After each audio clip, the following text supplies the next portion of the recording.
जिंदगी में लाख डिग्रियां हासिल कर लो, लेकिन अगर बोलने की तमीज नहीं तो वो इंसान अनपढ़ के बराबर होता है। गुड मॉर्निंग दोस्तों, हम लोग डिस्कस करते हैं नेक्स्ट टॉपिक हम लोग का जो है। आज हम लोग एक नया टॉपिक के साथ चल रहे हैं, जो जिस टॉपिक का नाम है मेटल।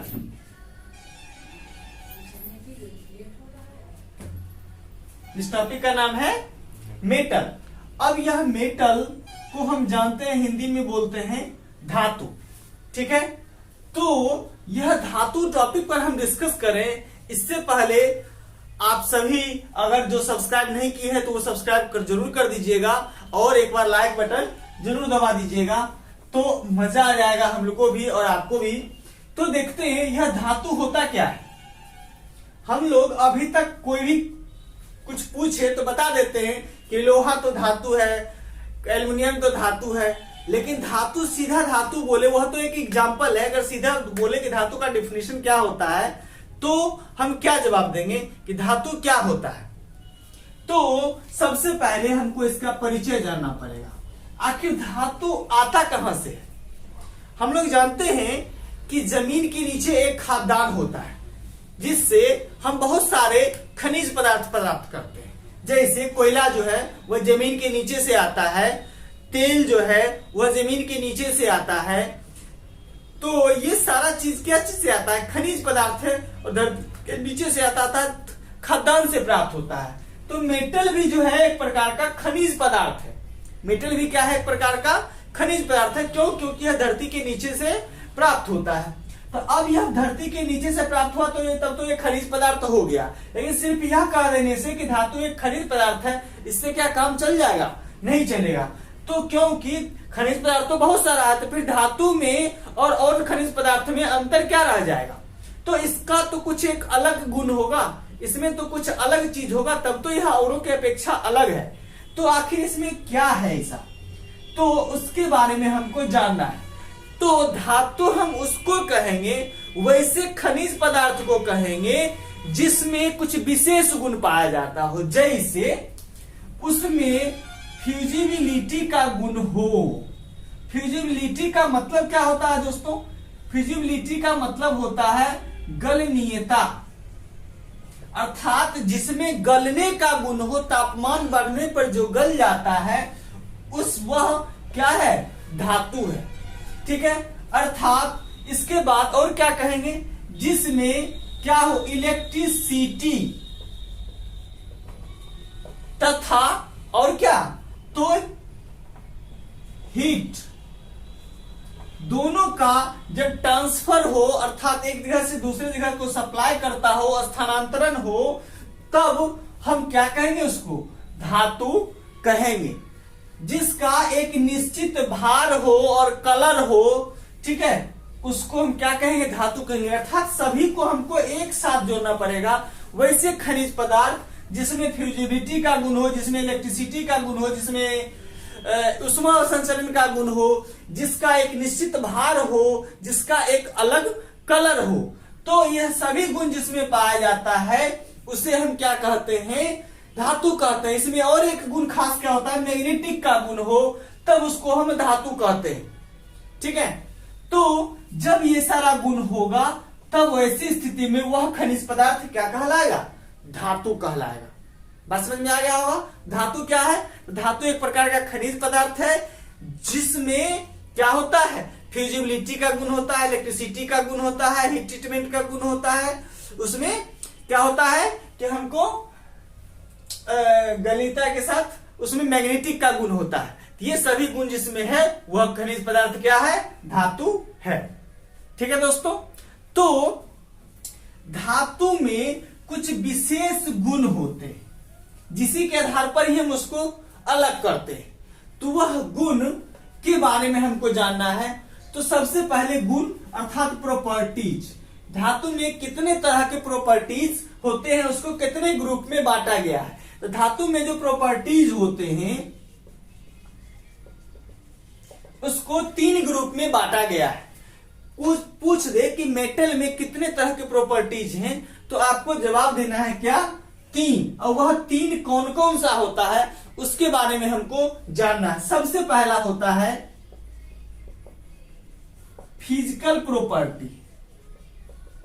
सबसे पहला क्या होता है? Physical property. दूसरा क्या होता है? Mechanical property.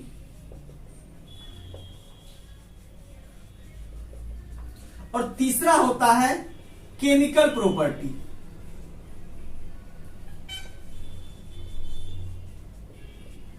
अब देखिए, फिजिकल प्रॉपर्टी को हम लोग कहते हैं क्या?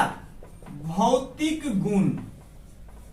मैकेनिकल प्रॉपर्टी को कहते हैं यांत्रिक गुण। और केमिकल प्रॉपर्टी को बोलते हैं रासायनिक गुण। अब देखिए, ये तीसरा टॉपिक जो है ना, यह हमारे सिलेबस में नहीं है, यह हमको मैकेनिकल को नहीं पढ़ना है। ठीक है, तो पढ़ना क्या है? फिजिकल प्रॉपर्टी और मैकेनिकल प्रॉपर्टी। तो ये किसको पढ़ना है? ये पढ़ना है केमिस्ट्री के जो स्टूडेंट होते हैं, जो केमिस्ट्री से आगे बढ़ते हैं, उनके लिए। क्योंकि उसमें क्या होता है? रिएक्शन करवाना होता है। जब दो अलग अलग को हम रिएक्शन करवाते हैं तो उससे क्या होता है, तो वो ये इस चीज को पढ़ते हैं। तो मेरे सिलेबस में क्या है? अपने सिलेबस में ये केमिकल प्रॉपर्टीज नहीं है। तो हमको पढ़ना किसके बारे में है? तो फिजिकल प्रॉपर्टी और मैकेनिकल प्रॉपर्टी। तो यह भौतिक गुण किसको कहेंगे? भौतिक गुण क्या होता है? सबसे पहले हम भौतिक गुण के बारे में पढ़ लेते हैं, फिर हम लोग उससे आगे बढ़ेंगे मैकेनिकल प्रॉपर्टीज में। तो भौतिक गुण हम किसको बोलेंगे? भौतिक मतलब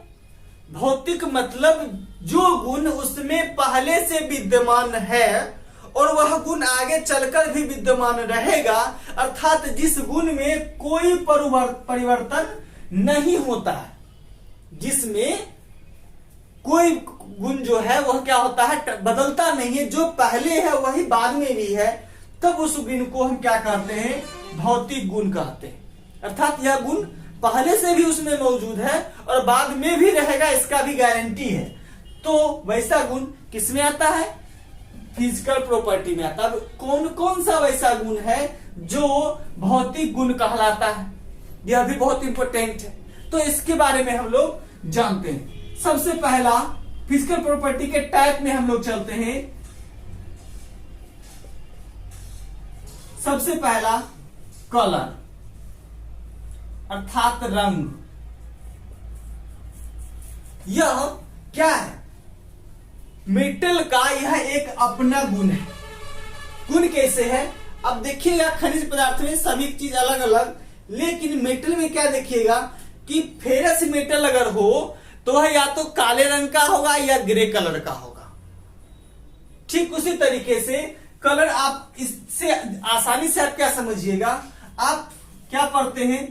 गोल्ड पढ़ते हैं। गोल्ड जो है वह किस कलर का है? येलो कलर का है, अर्थात पीला कलर का है। लेकिन उसी जगह पर अगर एल्युमिनियम पर चलिए आप, तो यह क्या किस कलर का है? व्हाइट कलर है, अर्थात यह क्या है? सफेद है। तो इस दोनों में देखिए अंतर है। क्या गोल्ड को हम कुछ भी कर दें तो क्या उसका कलर बदलेगा? क्या नहीं बदलेगा। एल्युमिनियम को भी हम कुछ भी कर दें, कोई भी पार्ट्स बना कर दे या कितना भी उसको गर्म करके पिघला दें फिर जमाएं, फिर भी उसका जो कलर है सफेद, वह सफेद ही रहेगा, उसमें कोई परिवर्तन नहीं आएगा। तो ये क्या दर्शाता है कि मेटल का एक अपना गुण है जो इसमें जिसमें कोई परिवर्तन नहीं होता है। तो सबसे पहला क्या प्रॉपर्टीज होता है? उसका कलर, अर्थात कलर उसका क्या है? फिजिकल प्रॉपर्टी है, उसमें कोई चेंजिंग नहीं होता है। दूसरा स्ट्रक्चर। स्ट्रक्चर किसको बोलते हैं? संरचना को बोलते हैं। संरचना किसको बोलते हैं? जब आप किसी मेटल को क्या करते हैं? बीच से तोड़ कर देखिए। जब तोड़िएगा तो उसके अंदर जहां टूटा हुआ भाग है उसमें कुछ दिखाई देगा। सपोज दैट आप एक लकड़ी को तोड़ते हैं, उसके लकड़ी के अंदर 2-3 वैरायटी के अलग अलग लकड़ी को तोड़िएगा तो उसके अंदर जो टूटा हुआ भाग है उसमें कुछ अजीब देखिएगा। सभी मेटल में किसी में इस तरीके से रहेगा, किसी में इस तरीके से रहेगा। तो क्या है? सभी मेटल का एक अंदर से क्या है? अलग संरचना है। ठीक जैसे लकड़ी का अलग अलग संरचना है, तो जब मेटल का जो संरचना होता है वह सबका अलग अलग होता है, अर्थात अंदरूनी जो उसका बनावट है, कंस्ट्रक्शन है, वह अलग अलग है। जैसे आप देखिएगा क्या, आप रॉट आयरन पे गौर कीजिए। रॉट आयरन हम लोग जानते हैं किसको बोलते हैं, पिटवा लोहा को बोलते हैं, पिटवा लोहा। तो यह रॉट आयरन में कौन सा स्ट्रक्चर पाया जाता है, तो फाइबर पाया जाता है, अर्थात रेशा के तरह होता है। यही कारण है कि रॉट आयरन पिटवा लोहा इसको कहते हैं, क्योंकि यह पीट के बनाया जा सकता है, अर्थात इसमें मेलिएबिलिटी का गुण होता है। क्यों? क्योंकि इसका जो स्ट्रक्चर होता है वह फाइबर का होता है, अर्थात रेशा के तरह होता है, जिसके कारण वह आराम से क्या होता है, फैलता है। लेकिन वहीं पर इसके सीधे अपोजिट हम चलते हैं कास्ट आयरन में। कास्ट आयरन में अगर चले तो इसमें कैसा संरचना होता है, इसमें क्रिस्टल होता है, क्रिस्टलीन होता है। तो यह क्रिस्टलीन का क्या मतलब होता है, अर्थात भंगुरता होता है, इसमें दाने दाने की तरह होता है। क्यों? क्योंकि जब हम जानते हैं कि कास्ट आयरन में कार्बन की मात्रा ज्यादा होने के कारण क्या हो जाता है, यह भंगुर हो जाता है। भंगुर क्यों होता है? क्योंकि इसका संरचना दानेदार बन जाता है। जो ही दानेदार बनता है तो इस पर हम जो ही एक चोट मारते हैं तो यह क्या होता है, फूट जाता है, क्या होता है, फैल जाता है, अर्थात बिखर जाता है। तो यह क्या है, इसका संरचना है। क्रिस्टलीन क्या है, कास्ट आयरन का संरचना है। फाइबर क्या है, रॉट आयरन का संरचना है। तो यह दिखाता है कि उसके अंदर का जो बनावट है वह कैसा है। यह सभी मेटल का अलग अलग होता है और यह फिक्स होता है, पहले जैसा रहेगा वैसा ही बाद में रहेगा, इसकी संरचना में कोई परिवर्तन नहीं होता है। इसलिए हम इसको किस में रखते हैं, फिजिकल प्रॉपर्टी में रखते हैं। ठीक है, अब हम लोग चलते हैं वेट। वेट किसको बोलते हैं, भार को बोलते हैं। ठीक है, अब एक बात बताइए, लोहे का भार और एल्यूमिनियम का भार, दोनों के भार में अंतर होगा या नहीं होगा, और पित्तल का भार, ठीक है, सभी को अगर अलग अलग देखा जाए तो सभी का भार क्या होता है, अलग अलग। अब इस भार को कैसे चेक करेंगे, तो जितना आयतन लोहा का है उतना ही आयतन अगर हम एल्यूमिनियम का लेते हैं और तब दोनों के भार में क्या होता है, अंतर आ जाता है, तो उसको हम क्या कहते हैं कि दोनों का अलग अलग भार है। उतना ही आयतन अगर हम पीतल का लेते हैं तो इसका कुछ और भार हो जाता है, नहीं। तो यह क्या है, उसका एक अपना गुण है, यह बदलने वाला नहीं है। एल्युमिनियम का जितना आयतन का गुण पहले रहेगा, जितना वजन पहले होगा उतना ही वजन बाद में भी रहेगा। किसी चीज में उसको, किसी बर्तन बना दे या कोई भी चीज बना दे, फिर भी उसका जो वजन है उसी अनुपात में रहेगा। तो यह क्या है, उसका फिजिकल प्रॉपर्टी है, अर्थात भार क्या है, उसका फिजिकल प्रॉपर्टी है, इसमें कोई भी चेंजिंग नहीं हो सकता है। तो यह गुण उसका क्या कहलाया, भौतिक गुण कहलाता है। ठीक है, आगे हम चलते हैं फ्यूजिबिलिटी। यह फ्यूजिबिलिटी क्या है, गलनीयता।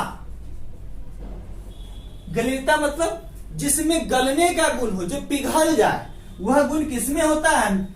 इंट्रोडक्शन में ये बताए थे, मेटल में इसमें सबसे बड़ा गुण क्या है, इसमें फ्यूजिबिलिटी का गुण है, जिसके कारण इसका हम परिवर्तन करके किसी भी चीज में अलग अलग तरह से हम इसको बना सकते हैं। अगर यह गुण ना हो तो मेटल का बहुत सारा काम नहीं हो पाएगा।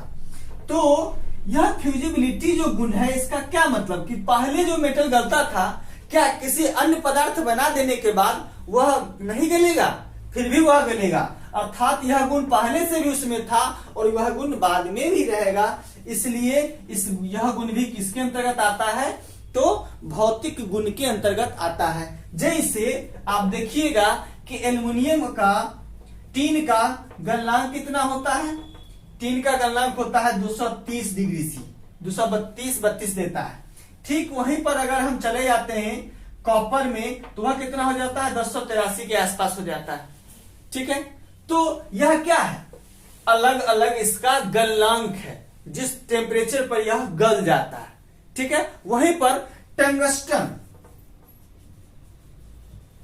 टंगस्टन का हम लोग जानते हैं क्या होता है, आपके बल्ब का फिलामेंट होता है। क्यों बल्ब का फिलामेंट टंगस्टन का बनाया जाता है, यह बहुत इंपॉर्टेंट है, बहुत बार पूछा भी जाता है। तो यह इसलिए क्योंकि इसका गलनांक काफी ज्यादा होता है। कितना होता है? तो लगभग 3200 डिग्री सेल्सियस होता है। यही कारण है कि उसका फिलामेंट टंगस्टन का बनाया जाता है। क्यों? क्योंकि इसका गलनांक काफी हाई है, यह गलेगा नहीं जल्दी। ठीक है दोस्तों, तो यह गुण क्या है? यह भी एक भौतिक गुण है, अर्थात यह गुण भी नहीं बदलता है। ठीक है,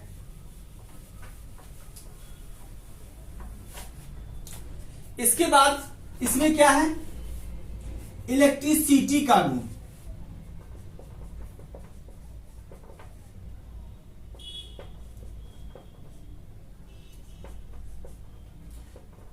इलेक्ट्रिसिटी का गुण और हीट का, यह दोनों इलेक्ट्रिसिटी और हीट अर्थात उष्मा, इलेक्ट्रिसिटी अर्थात बिजली और हीट अर्थात उष्मा, इस दोनों का यह क्या है?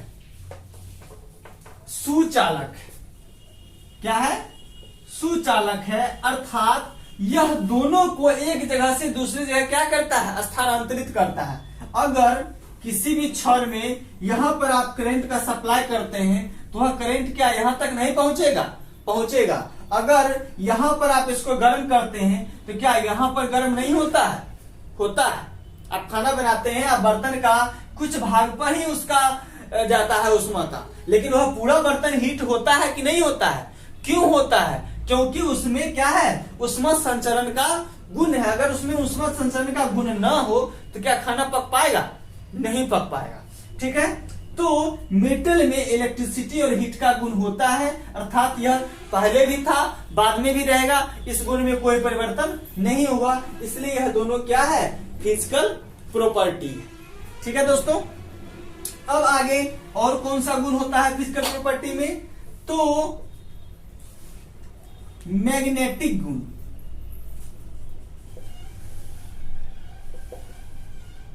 मैग्नेटिक प्रॉपर्टी, मैग्नेटिक अर्थात चुंबक, समझते होइएगा।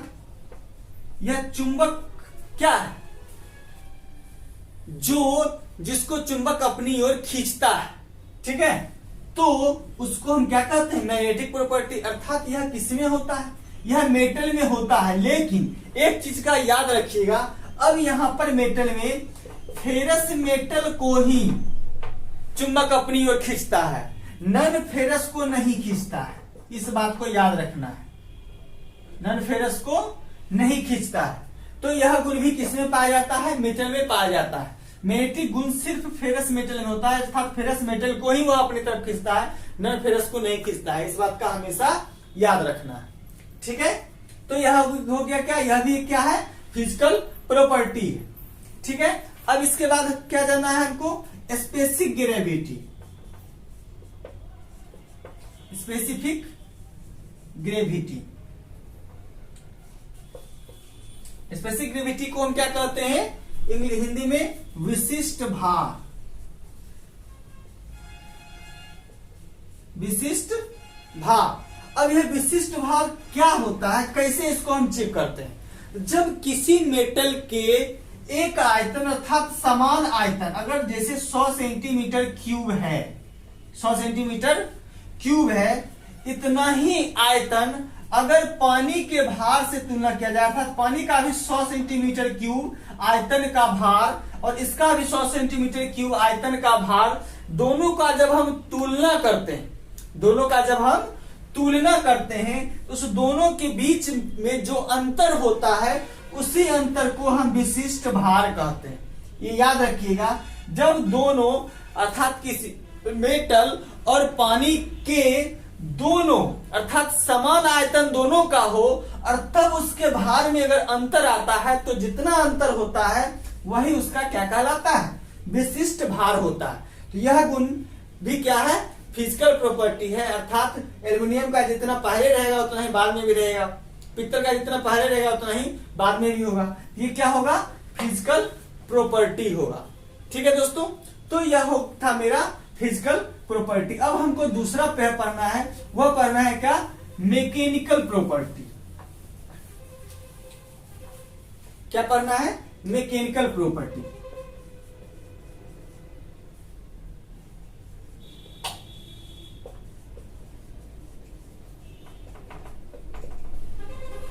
यह मैकेनिकल प्रॉपर्टी क्या होता है?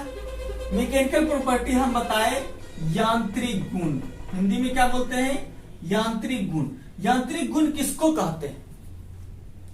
जिसको हम अपने कार्य के अनुसार, हम अपने जरूरत के अनुसार बदल देते हैं, उसके गुण में परिवर्तन कर देते हैं, उस गुण को हम यांत्रिक गुण कहते हैं। अर्थात जब मैकेनिकल में हम काम करते हैं तो हमको मेटल में अलग अलग गुण लाकर उसका उपयोग करने की जरूरत होती है। अगर मेरे पास कोई मेटल है और उस मेटल का हमको कोई चीज बनाना है, लेकिन उस जो मेटल पहले से उसमें जो गुण है, उस गुण के कारण उसमें नहीं बन पा रहा है, उसके गुण में हम क्या करते हैं? कुछ चेंजिंग करते हैं। अर्थात तो वैसा गुण, मेटल का वह गुण जिसको हम अपने जरूरत के अनुसार चेंज कर देते हैं, वह गुण यांत्रिक गुण कहलाता है। लेकिन फिजिकल प्रॉपर्टी में क्या था? उस गुण को हम चेंज नहीं कर सकते थे। लेकिन यांत्रिक गुण क्या है? जो गुण चेंज होता है, जिसको हम जरूरत के अनुसार बदल लेते हैं, बनाते हैं, वह गुण क्या कहलाता है? यांत्रिक गुण कहलाता है।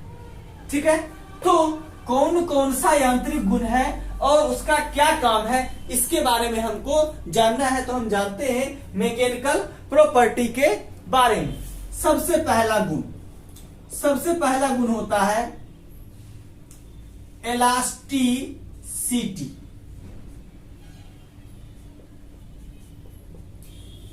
इलास्टिसिटी क्या होता है? इलास्टिसिटी आप रबर समझते हैं। रबर को जब हम क्या करते हैं, ट्यूब है कोई, उसको हम खींचे, ठीक है, जब हम उस पर ताकत लगाए तो उसके आकृति में क्या होगा? परिवर्तन हो गया। उसके आकृति में क्या हो गया? परिवर्तन हो गया। लेकिन उस ट्यूब को फिर अगर आप उस रबर को फिर छोड़ते हैं, ताकत उस पर से हटाते हैं, तो क्या होता है? फिर वह सिकुड़ के अपने स्थान पर वापस चला जाता है। तो किसी भी पदार्थ में जब बल लगाने पर उसकी आकृति में परिवर्तन हो, लेकिन बल हटाने पर वह पुनः पहले की आकृति में चला जाता है, तो वह गुण क्या कहलाता है? इलास्टिसिटी कहलाता है। तो यह मेटल में कब होता है?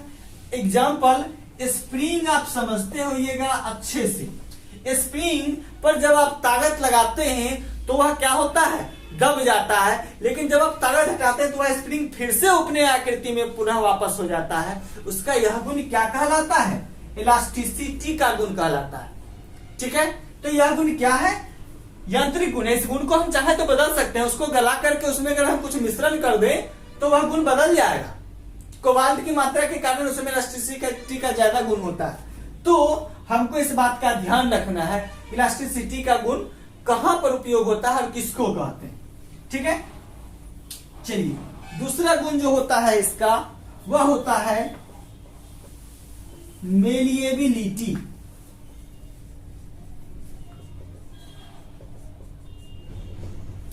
आघातवर्धनीयता। आघातवर्धनीयता मतलब क्या? जो चोट को सहन करे, जो क्या कर सके? चोट को सहन कर सके। चोट को कौन सहन करेगा? जो मुलायम होगा। मार कौन खाएगा? जो कमजोर होगा वही ना मार खाएगा। जो मुलायम होगा वही नहीं सह सकता है। जो टाइट होगा वह मार खाएगा। वह तो जो 2 थप्पड़ खाएगा तो 2 थप्पड़ मार भी देगा नहीं। तो यह क्या है? यह चोट खाने की क्षमता है। अर्थात चोट खाने पर यह अपना आकार तो परिवर्तन कर लेता है। कोई मेटल है, इस मेटल पर जब हम चोट लेते हैं तो चोट देने के कारण यह धीरे धीरे क्या होगा? फैल के क्या होगा? पतला हो जाएगा। ठीक है, लेकिन यह टूटेगा नहीं। तो इसके इस गुण को हम क्या कहते हैं? मेलिएबिलिटी कहते हैं, आघातवर्धनीयता कहते हैं। ठीक है, यह गुण सबसे ज्यादा किसमें पाया जाता है? सबसे पाया जाता है ज्यादा गोल्ड में। यही कारण है कि गोल्ड का हम क्या करते हैं? कोई भी पदार्थ जेवर बना लेते हैं। अगर उसमें यह गुण ना होता तो वह छोटा छोटा जेवर हम नहीं बना पाते। तो सबसे ज्यादा मेलिएबिलिटी किसमें पाया जाता है? गोल्ड में पाया जाता है। ठीक है, तो ये हमेशा याद रखना। अगर फेरस मेटल में पूछ दे तो फेरस मेटल में सबसे ज्यादा किसमें पाया जाता है? तो सबसे ज्यादा पाया जाता है रॉट आयरन में। रॉट आयरन अर्थात पिटवा लोहा। ठीक है, तो इस चीज को हमेशा याद रखना है। ठीक है, अर्थात जो जिसमें चोट खाने की क्षमता हो, चोट खाने पर अपनी आकृति बदल लेता है, वह क्या कहलाता है? मेलिएबिलिटी कहलाता है। ठीक है, इसलिए इसको हम पिटवा लोहा कहते हैं, क्योंकि पिटने पर यह क्या होता है? फैल जाता है, क्योंकि उसमें मेलिएबिलिटी का गुण है। ठीक है, अब हम लोग तीसरा चलते हैं, डक्टिलिटी। डक्टिलिटी क्या होता है? डक्टिलिटी दोस्तों वह गुण है जिसके कारण हम किसी मेटल का तार बना लेते हैं। अगर उसमें यह तन्यता ना हो, डक्टिलिटी ना हो, तो यह जो तार आप देख रहे हैं पतला पतला तार बन जाता है, वह नहीं बन पाता। ठीक है, क्योंकि अगर हार्ड रहेगा तो वो खिंचाएगा नहीं। तो उसमें जो खिंचाव का गुण होता है, खींचने पर जब वो पतला और रेशा की तरह हो जाता है, तो वह इसी गुण के कारण होता है। अगर उसमें यह गुण ना हो तो हम तार नहीं बना पाएंगे। तो वह गुण क्या कहलाता है? डक्टिलिटी कहलाता है। ये क्या है? Mechanical property. इस गुण को हम चाहे तो बदल सकते हैं, उसमें किसी चीज का मिश्रण कर देंगे तो ये बदल जाएगा। ठीक है, तो यह क्या हो गया? डक्टिलिटी हो गया। ठीक है, नेक्स्ट क्या दूसरा गुण है? हार्डनेस। हार्डनेस अर्थात कठोरता। एक बार बताइए दोस्तों, एक लकड़ी का टुकड़ा है, ठीक है, इस लकड़ी के टुकड़े पर एक मेटल के किनारे से इस पर अगर क्या किया जाए, इस पर रख कर दबाकर थोड़ा खींचा जाए तो क्या होगा? इस लकड़ी के टुकड़े पर थोड़ा सा निशान बन जाएगा। लेकिन वही एक मेटल का टुकड़ा है, उस पर अगर लकड़ी के कॉर्नर से पॉइंट से अगर इस पर स्केच किया जाए तो क्या मेटल पर कोई प्रभाव पड़ेगा? कोई प्रभाव नहीं पड़ेगा। क्यों? क्योंकि मेटल जो है इस लकड़ी की अपेक्षा क्या है? हार्ड है। क्या है? हार्ड है। अगर मेटल पर ही अब हम एग्जांपल लें तो एक एल्युमिनियम है और एक क्या है? कार्बन स्टील है, या एक माइल्ड स्टील है और एक हाई कार्बन स्टील है। तो क्या हाई कार्बन स्टील पर माइल्ड स्टील से हम उसको खुरचेंगे तो क्या इस पर कोई निशान बनेगा? नहीं बनेगा। लेकिन हाई कार्बन स्टील से HCS से अगर माइल्ड स्टील पर हम खरोचेंगे तो इस पर निशान बन जाएगा। क्यों? क्योंकि यह इसकी अपेक्षा क्या है? सॉफ्ट है। तो यही गुण क्या कहलाता है? हार्डनेस कहलाता है। अर्थात मेटल में इसी गुण के कारण हम उसको कटिंग टूल बनाते हैं, उसके द्वारा किसी दूसरे मेटल को हम काटते हैं। अगर जो कटता है वह सॉफ्ट ना हो और काटने वाला हार्ड ना हो तो वह दूसरे मेटल पर कोई ऑपरेशन नहीं कर पाएगा, अर्थात कोई भी कटिंग टूल काम नहीं करेगा। उसमें तब काम करेगा जब उसमें हार्डनेस का गुण हो। तो उसके इस गुण को हम क्या कहते हैं? हार्डनेस कहते हैं, कठोरता कहते हैं। ठीक है, अब हम जानते हैं नेक्स्ट, टफनेस। टफनेस क्या होता है? टफनेस, आप एल्युमिनियम पे गौर कीजिएगा। एल्युमिनियम को आप खूब मचोड़ रहे हैं, उसको क्या कर रहे हैं? बार बार मोड़ रहे हैं, लेकिन वह टूटता नहीं है, वह जल्दी टूटता नहीं है। क्यों? क्योंकि उसमें टफनेस का गुण होता है। अर्थात किसी मेटल को जब बार बार मोड़ा जाता है लेकिन फिर भी वह टूटता नहीं है, मुड़ जा रहा है लेकिन वह टूटता नहीं है, उसके उस गुण को हम टफनेस कहते हैं। ठीक है, यह गुण सबसे ज्यादा किसमें पाया जाता है? तो एल्युमिनियम में पाया जाता है। इस चीज का हमेशा याद रखिएगा। ठीक है, अब डक्टिलिटी के बारे में भी हम थोड़ा एग्जांपल दे दें। ठीक है, डक्टिलिटी का हम एग्जांपल देना भूल गए थे। डक्टिलिटी में अगर पूछ दे कोई सबसे ज्यादा, तो सबसे ज्यादा हम तार जो बनाते हैं वह किसके बनाते हैं? कॉपर का बनाते हैं। तो कॉपर का ही क्यों बनाते हैं? सबसे ज्यादा डक्टिलिटी किसमें पाया जाता है? तो कॉपर में सबसे ज्यादा डक्टिलिटी नॉनफेरस मेटल में पाया जाता है, जिसके कारण हम कॉपर का क्या करते हैं? तार बना लेते हैं। और एक चीज और जान लेते हैं थोड़ा सा इसमें, कि जब पूछ दे कि विद्युत का सबसे ज्यादा सुचालक कौन होता है, तो सबसे ज्यादा सुचालक होता है सिल्वर। लेकिन हम कॉपर, अगर सिल्वर हमको ऑप्शन में नहीं दे, उस स्थिति में हम कॉपर को चूज करते हैं। क्योंकि सिल्वर के बाद अगर सबसे ज्यादा किसी में इलेक्ट्रिसिटी का गुण पाया जाता है तो वो कॉपर में, और कॉपर में डक्टिलिटी का गुण सबसे ज्यादा पाया जाता है, जिसके कारण हम क्या करते हैं? इसका हम क्या करते हैं? तार बनाते हैं। ठीक है, तो हम लोग चल रहे थे टफनेस पे। टफनेस हो गया क्या चीज में? एल्युमिनियम में। ठीक है, टफनेस के बाद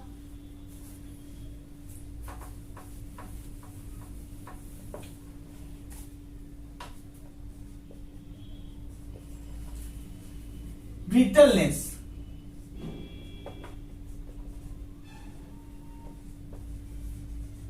ब्रिटलनेस किसको बोलते हैं? भंगुरता, जो क्या हो? भंगुर हो, जो बिखरने का गुण हो। अर्थात यह कब होगा? जब कार्बन की मात्रा ज्यादा होता है तो उसमें भंगुरता का गुण आ जाता है, ठीक है। लेकिन भंगुरता कहेंगे किसको? जब चोट देने पर कोई मेटल क्या होता है? फूट जाता है, हट बिखर जाता है, टूट जाता है, तो उसको हम ब्रिटलनेस का गुण कहते हैं। अब इसका हम एग्जांपल अगर दें तो आपको तुरंत दिमाग में आ जाएगा। चापाकल लिखते हैं, चापाकल क्या चीज का बना होता है? कास्ट आयरन का बना होता है। गांव में उसको हम क्या बोलते हैं? ढलवा लोहा बोलते हैं। ढलवा लोहा बोला जाता है किसको? कास्ट आयरन को। कास्ट आयरन को ढलवा लोहा बोलते हैं। तो जनरली तौर पर इसमें सबसे ज्यादा क्या होता है? ब्रिटलनेस होता है। लेकिन इससे भी ज्यादा किसी में ब्रिटलनेस होता है, वह होता है पिग आयरन में। पिग आयरन, लेकिन पिग आयरन का कहीं इस्तेमाल ही नहीं होता है, इसलिए इसका हम लोग चर्चा नहीं करते। पिग आयरन से कोई भी पदार्थ नहीं बनाया जाता है। इसमें 6 से 7% कार्बन होता है, जबकि कास्ट आयरन में 3 से 5% कार्बन होता है। तो यह ढलवा लोहा का इस्तेमाल हम तब करते हैं जब किसी चीज को ढाल कर बनाना होता है, तो वहां पर हम ढलवा लोहा का इस्तेमाल करते हैं। उसमें स्ट्रेंथ काफी ज्यादा होता है, मजबूती काफी ज्यादा होता है। लेकिन इसका एक सबसे बड़ा कमजोरी क्या है कि जो ही इस पर चोट देता है तो वह क्या होता है? टूट जाता है, बिखर जाता है। तो इस गुण को हम क्या कहते हैं? ब्रिटलनेस कहते हैं, भंगुरता कहते हैं, ठीक है। इसके साथ आगे है मेरा टेनासिटी। टेनासिटी क्या होता है? तन्यता क्या होता है? तो टेनासिटी वह गुण है जब हम किसी मेटल को तार के रूप में खींचते हैं। खिंचा जाना डक्टिलिटी कहलाता है, लेकिन खींचने पर वह टूटता नहीं है, यह गुण टेनासिटी कहलाता है। खिंचा जाता है वह क्या कहलाता है? डक्टिलिटी कहलाता है, लेकिन वह टूटता नहीं है। जो जिस पॉइंट पर, जिस तनाव पर जाके टूटता है, वह पॉइंट क्या होता है? टेनासिटी कहलाता है। जो वह अंतिम बिंदु तक जो वह टूटने का नहीं है, वह क्या कहलाता है? टेनासिटी कहलाता है। इसी गुण के कारण वह तार खींचने पर टूटता नहीं है, ठीक है। तो यह गुण क्या कहलाता है? टेनासिटी कहलाता है। एक है और फैटिंग रेजिस्टेंस।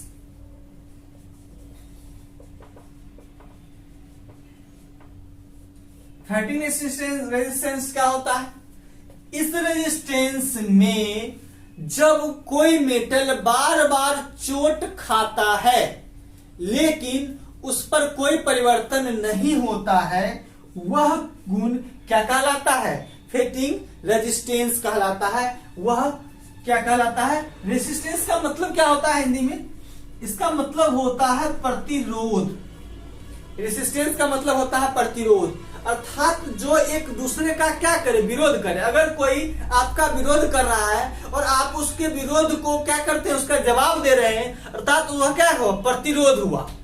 विरोध और प्रतिरोध में अंतर है। जब कोई किसी का विरोध कर रहा है, उसके जवाब में जब दूसरा विरोध करता है, तो उस विरोध को हम प्रतिरोध कहते हैं, ठीक है। तो जब कोई मेटल पर चोट दे रहा है, लेकिन चोट देने पर इसका कोई असर नहीं पड़ रहा है, इस पर ये उसके चोट को आसानी से रहा है, इस पर कोई परिवर्तन नहीं आ रहा है, तो इसके इस गुण को हम क्या कहते हैं? फैटिंग रेजिस्टेंस बोलते हैं, प्रतिरोध बोलते हैं, ठीक है। तो यह भी क्या है? मैकेनिकल प्रॉपर्टी है। अर्थात यह सभी क्या था? मैकेनिकल प्रॉपर्टी था। तो हम लोग आज क्या पढ़े? मैकेनिकल प्रॉपर्टी, और इससे पहले क्या पढ़े? Physical property.